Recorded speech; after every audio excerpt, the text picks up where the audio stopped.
What is up, you guys? It is your boy, Brent Biggest here, and welcome to another video. In today's video, we are going to talk about the NFC East and their grades for the season. And before we get into today's video, like and subscribe. We are on the road again to 500 subscribers. Try to get it by the end of March. But anyway, enough said. Let's get into the video. And again, maybe skip it to like a minute 30 because I am going to be talking about the grade system. Because if you haven't watched my videos already, which you should, of these series that I'm making, you should already know how my grade system works. So go to 1 minute and 30 seconds, and I should probably be about done. So if you guys haven't known what the grade system is, it is the following: the three things. One, expectations is a major priority in terms of these grading systems, which if you're going up or down your trajectory, that can definitely impact your grade. Injury is basically pity points. So again, like I said in my NFC South video, um, if you do, it's like basically you didn't do a bad on the project, but also to be fair, you have to carry basically two other people in the group, and then record in the playoffs also have a huge impact on the grade. So some things you gotta point in mind when I'm doing this entire grading system. But anyways, I really hope you guys enjoy it. Let's get into the video. So let's start off with... Actually, you know what? Let me just not even talk about the teams first. Can I just say that this grading system is very interesting? Because it's like you had the Cowboys, the Commanders, the Eagles, and the Giants. It's just such a weird grading teams. And I guess let's start off with the least weird, and it's going to be the New York Giants. This team, I really don't know how I could describe this team. I really thought that this defense was going to take a massive step with Ryan Burns. That kind of just didn't happen, unfortunately, during the season. And, you know, that team kind of struggled because of it. I did actually think that Malik Neighbors was going to have a good season, which, to be fair, he did. But I also expected this team to be one of the worst teams in the league, which they end up being one of the worst teams in the league. And because of that, and basically expectations stayed exactly where they are, I think this team deserves, for sure, the F grade. This is the first time I've ever given an F grade to a team in this entire series. I feel like this is a bit too harsh. Maybe I should give it a D minus, but also to be fair, this is the worst team in the NFC. So I think this is I feel like a very fair grade for this team. So I'm sorry, Giants fans, but yeah, you didn't pass this year. I'm sorry.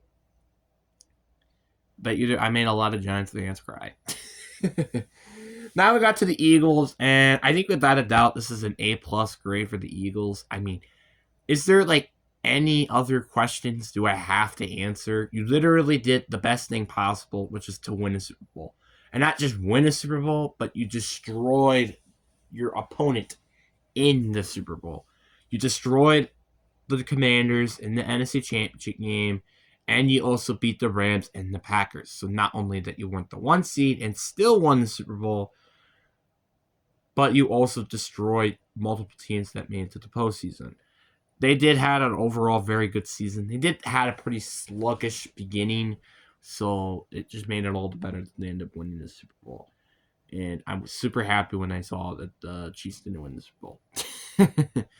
But yeah, I think overall A+ grade. I think if I did end up had to give like an S grade, I think I would have to give it to the Eagles. So I think without a doubt, the Eagles are the most deserving team in terms of an A+ grade.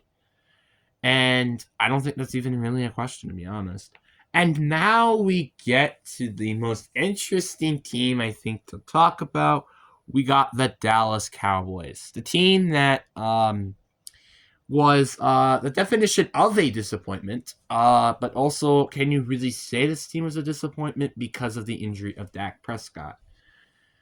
So this is a very weird team to say, because it's like, on the one hand, this team was a very massive disappointment during some part of the season. But on the other hand, this team also kind of didn't have Dak Prescott for somewhat half of the season. I guess maybe like 1/4 of the season. So you kind of do have to point that out. So maybe could they made it to the postseason with Dak Prescott if he was healthy? Potentially yes, but also potentially no as well. So it's just like it's so weird how I could like say how this may go. So this is just such a weird one to talk about because it's like the Cowboys. It's just like I did expect this team to do a little bit better than they did. I did think that I thought Rick Dowell was gonna not have as bad as a season as a lot of people thought, which to be fair, he didn't actually have a decent season. Cooper Cup or not Cooper Cup. Why didn't I say Cooper Cup? CeeDee Lamb had CeeDee Lamb, Dak Prescott. Obviously, still had a good defense with Micah Parsons. Trayvon Diggs for a full season with Duron Bland. Like I thought this team was gonna play so much better than it did, and it literally didn't. I mean, I don't even know how you could say that, to be honest. This team is probably gonna be stuck in mediocrity for a while now because of Dak Prescott's contract and also just Jerry Jones being Jerry Jones. So I feel very bad for the Cowboys, but this is probably going to be what's going to be your common trend for the next years until Jerry Jones either sells the team or something. But anyways, the Cowboys. I think like what should I give them as a grade? Because it's like I'm kind of leaning towards either a C or a D. It's like somewhere in that range. I think a C minus would be fair. Yeah, I think a C minus. Yeah, I'll give them a C minus. I think it can be very close to a D plus though as well. But I think a C minus is very fair for the Cowboys, and also funny enough, it also starts with their letter of their first letter in their names. So I think honestly, it just feels funny to just have them have a C minus. So I think the C minus still does feel pretty fair because like again, probably could have did a little bit better if Dak Prescott was healthy. And you do also have to consider that there are two very tough teams in this division. And you did beat the two teams in the Giants. Well, you beat the Giants twice, and you did end up beating the Commanders. So there are some bright spots during the season for sure, but there were a lot of downsides to the season. And speaking of the Commanders, they're on the list next. The Commanders. My expectation were this team could have easily been a very sneaky playoff team, as kind of like the Houston Texans were last season, which by my surprise they ended up exactly being basically that, but even better. I had them, I think, going like 7-10, 9-8, somewhere around that range. Not making it to the postseason, but they end up making it to the postseason as the 6th seed, barely by the skin of their teeth, beating the the Buccaneers. Then they end up beating the Lions in the divisional round, which I was very, very surprised by. But then they got destroyed by the Philadelphia Eagles. But their offense did very well. Not Jalen Hurts. By the way, I'm confusing a lot of people's names in this video today.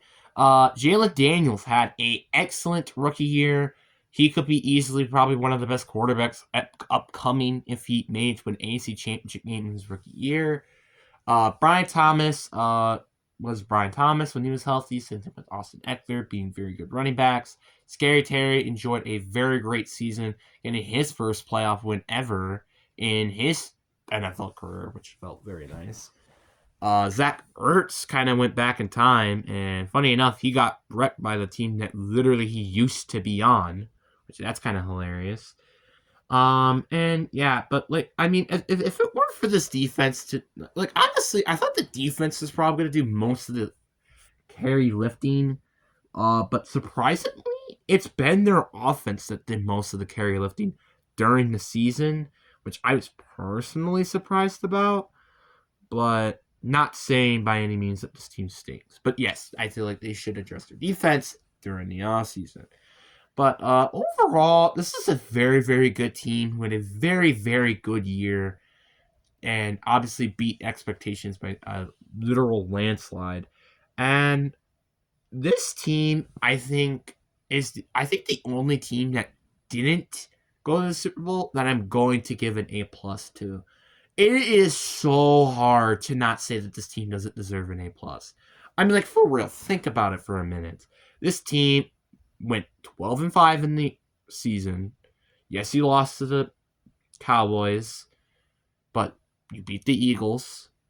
You beat the Giants twice at least, you know? And you played very close against the Ravens, which was a very, very good team, man. Then you end up beating the Buccaneers, who are a very good team with a very good quarterback.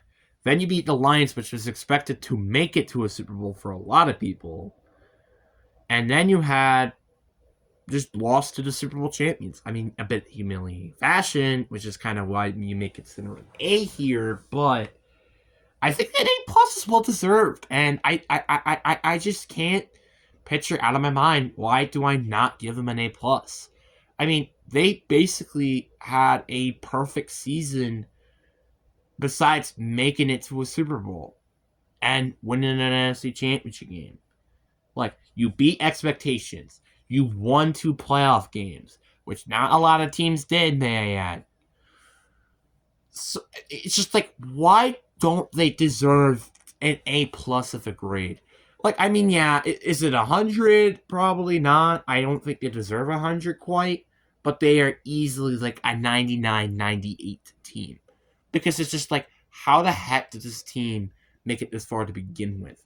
If we were talking in terms of expectations of a lot of people this season, they wouldn't have even made it to the postseason to begin with. Would have they done better? Absolutely. Would they still pass for my class? Absolutely. They would have gotten probably like a C or a C+. But overall, this is still a very good season for the Commanders, and I feel like a lot of people should be happy, even though they did end up losing in the NFC Championship game and seeing the Eagles win the Super Bowl. They should be very optimistic for their future, because it's very rare for a rookie quarterback to make it to an NFC Championship game. So, just to let you know. But anyways, guys, I really do hope you guys enjoyed this video. Peace.